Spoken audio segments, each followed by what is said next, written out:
Hey everyone, welcome to my channel. My name is Sarah and today I have a video for you that was a request from someone who commented on my last Cricut video to do Cricut Shrinky Dinks. I thought that was a really fun idea. I haven't used these Shrinky Dinks since I was a kid, so I went to Michael's and grabbed some, and I'm going to use the same type of technique I used for my stickers, which is the print and cut, where I'm printing on my inkjet printer first and then cutting on my Cricut.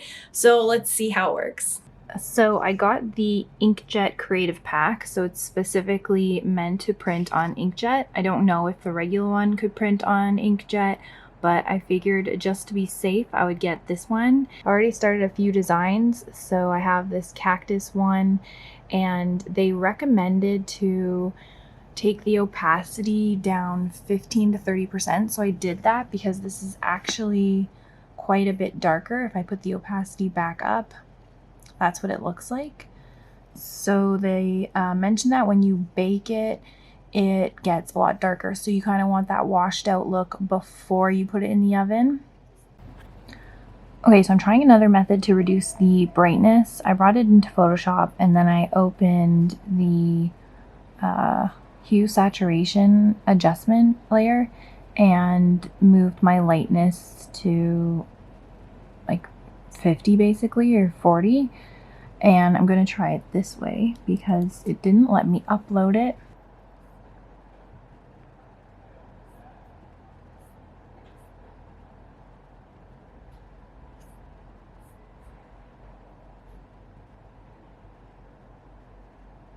Okay, that time it worked, so it's right here. And when you print, it's going to need to be 3 times the size. So if you want it to be 2 inches, then you would make this 6 inches. And I'm going to import all the other ones as well. I have my placement ready to go, and I'm going to print this first. So I'm going to click continue.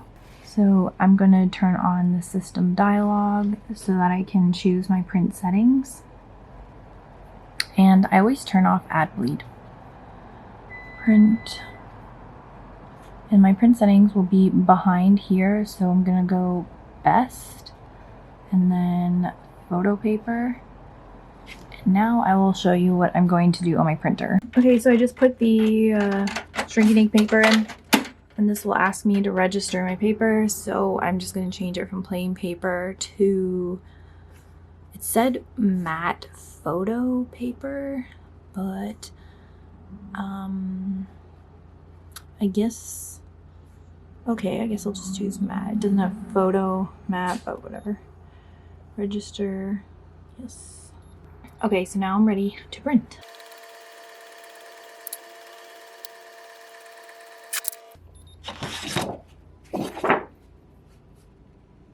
So it didn't print very well here, and that could be because I'm out of one of the ink cartridges. So I'm just going to use this as a test piece and we'll see how it goes, and then I'll change my ink cartridge. I'm using a large mat because my small mat is no longer sticky. Also, the black edge here is pretty wet and smudgy on this paper, so you might just want to give it a minute to dry. As you can see, it is still wet. Okay, so I don't know what material to set it to. This is a test. So maybe craft board. Or maybe metallic poster board. Guess I'm just gonna leave the pressure as default because a metallic poster board should be pretty thick. So we'll see how that goes. Okay, so clearly I did not wait long enough for this to dry because it's just like printing the ink all over. Okay, let's see if these cut out. I hope that they did. Okay, they did not. So, see if I can do another pass. Still not really cut at the bottom. Okay, I'm actually going to use my heavier blade here, see if that helps. and I changed it to leather. I don't know.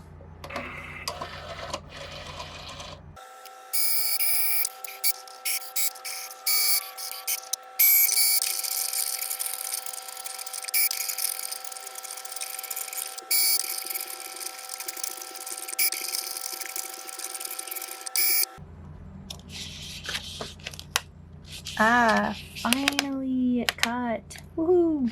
So these are done. You should be careful when you take them off the mat because it does rip quite easily. Also, this is still wet, so you have to be careful because I have fingerprints now all over the Shrinky Dink. So I'm not really sure how I can deal with the wet ink. I'll try that in the next round, but these are ready for the oven. I'm just going to punch a hole. I have a spot specifically here for a hole punch, and then maybe on here I'll just put it at the top.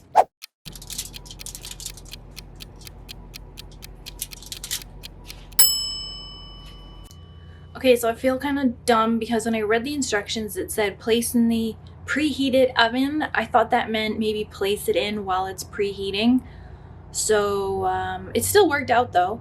I did get a little scared because in between the sides are starting to curl and touch each other. So when it touched each other, I just took it out and kind of like flattened it.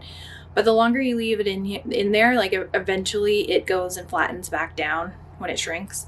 So it all worked out. They look really great, but I'm gonna try it again with a different design. And then I might want to try and make it glossy by adding some resin on the top. So I'm going to do the Beach Babe design, and then we're going to try the Bruja design again because I noticed that my outside path that it cuts from was a little jagged, and that was my fault in Illustrator, so I cleaned that up to get a smoother path. So I'm going to try it again. Okay, so they're out of the oven. The last one was clearly bigger than the first one. I think I like the size of the first one better, but you can see how much the color darkens up. There is a bit of texture on the top of the paper, and I was not careful and again got black smudge there. This is the other one. There's a hole. Both the holes over here. So I think to finish these off, just to make them look a little snazzier, I'm going to put some resin on them. So let's do that. So if I'm using resin, I'm using a respirator. I have a video on that if you need to watch it. I'm using UV resin to coat this. It is a little bit different than your 2-part epoxy resin. To cure UV resin, you just use a UV light. The downside of using a UV light is you don't want to use something that's in a mold because it has to be see-through. So this kind of project that's very small is perfect for UV resin. I do only have a UV flashlight, so I have to kind of like put it over each little part for a few seconds. If you have one of those UV lights that you put your nails under, that would be much better because you can basically do the whole thing at once and much quicker. It does take maybe like 10 to 30 seconds of the UV light to cure, but once it's cured, it's very hard and very glossy as well. I used a torch just to get rid of some micro bubbles, but mostly UV resin I find is not too bubbly, and you want to make sure you're wearing a respirator and gloves because resin is toxic. Also, make sure you're in a well-ventilated area and not around any pets or kids. Okay, I just want to close out the video. It's been a few weeks since I did all of the stuff you just saw. But basically, I just wanted to show you what happened with the finishing. The resin worked really well and made it look less like a cheap kind of craft project. So I'll show you that. It's very glossy and made it just kind of like harder. And I used the UV resin for this. And I didn't put a keychain on, but obviously like there's a hole there for a keychain. So anyways, if you want to make something similar like this, the Shrinky Dinks are really easy to use and can be used with the Cricut. So mission succeeded. I hope that helped, and I'll see you next